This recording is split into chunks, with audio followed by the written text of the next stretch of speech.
Andy, I wanted to ask you about a couple situational decisions that you had. The fourth and goal early in the game in the first quarter, and then throwing it late when you could have just burned clock. I mean, at least superficially, right? Like one of those is aggressive, one is conservative. I'm just wondering if you could let us in on your thinking a little bit. How much of that is, Mike Frazier and those numbers, and how much is just gut and what you're seeing from the game? Yeah, so that one I just felt like I wanted points coming out of that, and I know they're tough in the red zone, and points were important there, especially early, and then the last one was I've learned a long time ago you don't give Tom Brady another shot, so that's why he's the GOAT, right? So don't give him the ball back, and that was the mindset there, and so we got Pat on the move, and um, we sealed the edge, did a nice job there, and then man coverage with Tyreek and Sam, and they beat it up there, so they did a nice job. Let's go next to Nate Taylor. Go ahead, Nate. Andy, I'm just wondering from the end of last year, right, when you do the player exit interviews, what was that conversation like with Tyreek on where you thought he could get better, and how much of that was on display today given his historic performance? Well, yeah, you just said it. So, I mean, it's hard to criticize history so when it's positive. And he sure did a nice job today. And, to where they doubled him. They doubled both he and Kels at times, both of them being doubled in the same play. So, listen, it's a tribute to him and the hard work that he's put in, um, and just becoming a better overall receiver. So he was already good, and then he's taken it to that next level. And he's still got season left here.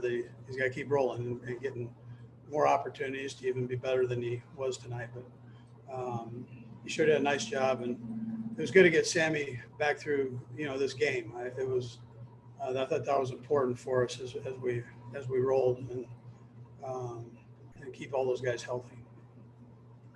Let's go next to Adam Teicher. Go ahead, Adam. Oh, sorry. I think Adam put his hand down here. Let's go to Dave Scretta. Andy, you talked about obviously some of the things that they need to get better at, and one of them, I'm sure, is penalties. It's 10 in 2 straight weeks. I know you can say we have to get better, but how do you do that? How do you get better in that area?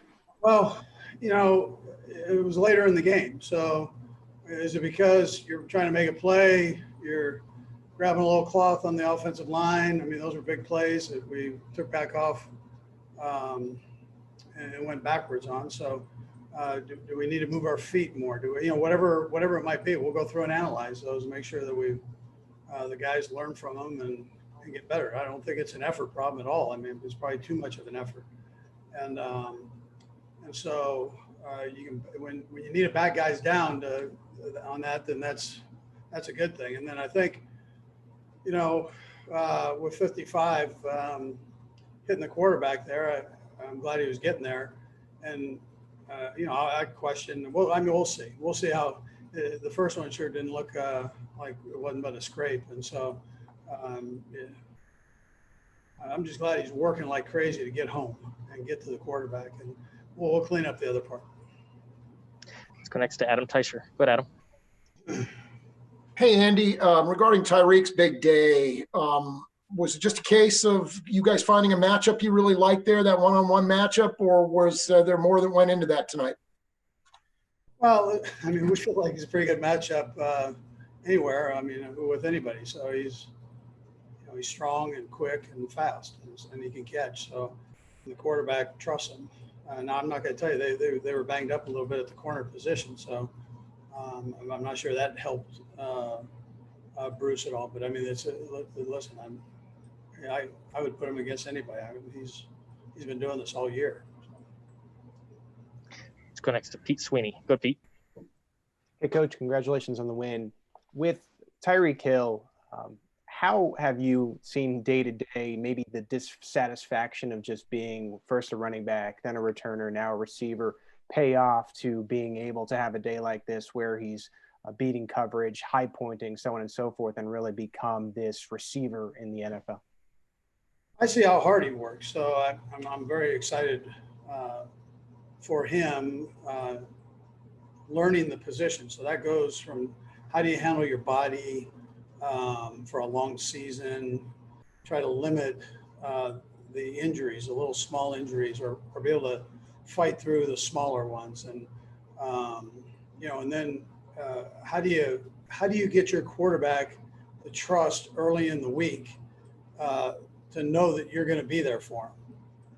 And so there's a certain mentality that goes with that, and it takes a tremendous amount of toughness to do that. I think really that's probably where he's gotten better at. Just not that he wasn't always tough. I'm not saying that, but it's a long season, and this kid runs miles. He's like a midfielder in soccer. I mean, he's running all over the place, and we have him in a lot of different spots, and that can wear on you. And he's just stayed strong in that area. And I mean, when he goes out to practice, he goes out with a purpose, and good things are happening for him now. We'll go right down the list with our final three: Aaron, Matt, and then Blair. Go ahead, Aaron. Coach, I have a feeling Travis is going to be asking you for another shot at the end zone there. It seemed like he couldn't connect with that. How'd that one come up? Son of a gun. That's why they moved him tight end at Cincinnati. Son of a gun. Yeah, now listen, that was we probably should have scored there. 24 did a nice job on that play, though. I mean, anyways, yeah, we'll get the next one. Let's go next to Matt Derrick. Go ahead, Matt. Hey, Coach, you on your 6 of your first 7 drives, you were in the red zone, in the scoring zone, the fumble being really the only, breakdown there.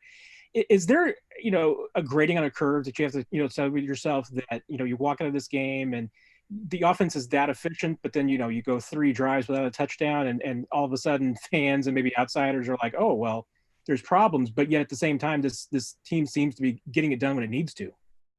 Yeah, well, listen, you're playing against a good football team with good players. I mean, the NFL, the parity in this league is ridiculous right now. So, every week you got to be ready to go. And some drives aren't going to be an absolute score. We're going to try to score on every drive, but it doesn't always happen that way.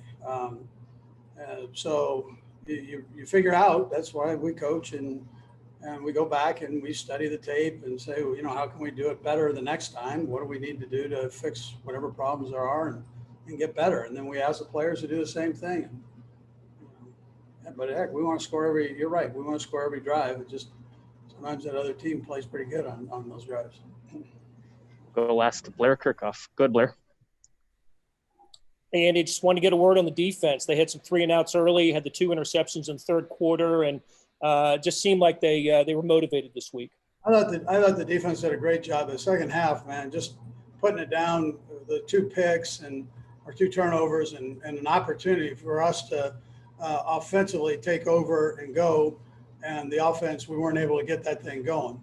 But we keep playing like that on defense, being opportunistic, pressuring the quarterback, moving his feet. You don't have to hit him all the way, but you can get him moving in the pocket, and that can be just as effective as a sack. So, and that's what we did. I mean, that's a great player, and they've got a good offensive line and good receivers. I mean, that skill group that they have is ridiculous. So, for our defense for us to do what we did there, I thought was big.